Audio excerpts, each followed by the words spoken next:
There is so much meaning behind the stories in the Old Testament.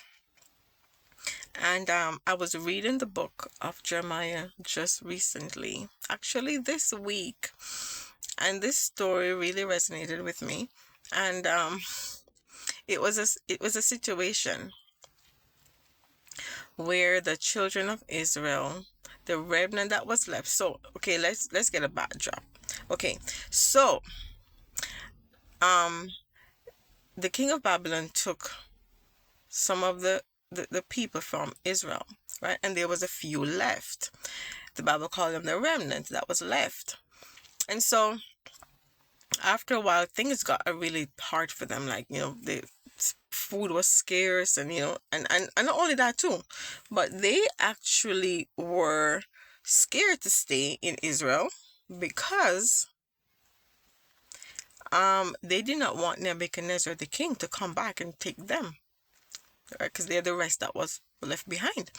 And so they kind of wanted to leave. So they did something. They did a good thing, right? First, sometimes we start out really good, but we kind of get lost along the way. So they did a good thing. They went to the prophet and they said, and in those days, if you want to talk to God, you go to the prophet. The prophet will talk to God and then relate back the message what God said, right? So not like in our days when we could talk to God ourselves, right? Because in Hebrew says that, in our days, God speaks through his son, right? And so we don't need a prophet anymore. However, let's not get distracted.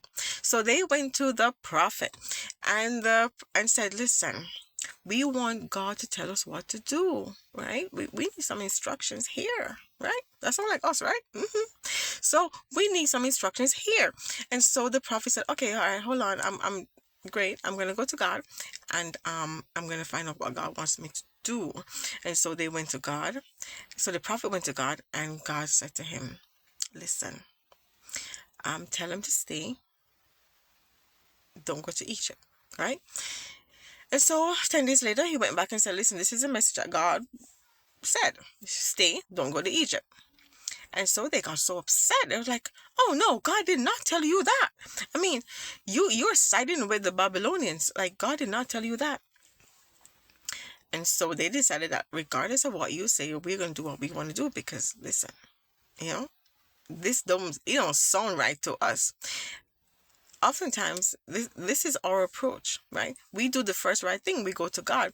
However, when we don't get the answer that we want, what we desire, what we think that God's going to say, we say, this can't be God. And so they decide to be rebellious instead. And so that obviously that was to their detriment, right? Because nothing good came of their actions. Because God knows what is best, right? He knows the future. And sometimes when stuff seems so impossible, he knows what's going to happen next. We don't know. We're just humans. And so I just want to encourage us today, because I have been encouraged that when we go to God, don't go to God with expectations that God's going to tell us what we want to hear, right? He's going to tell us something because it sounds good to us. He's going to tell us because it's truth. He's going to tell us because it's good for us. And he's going to tell us what is right, right?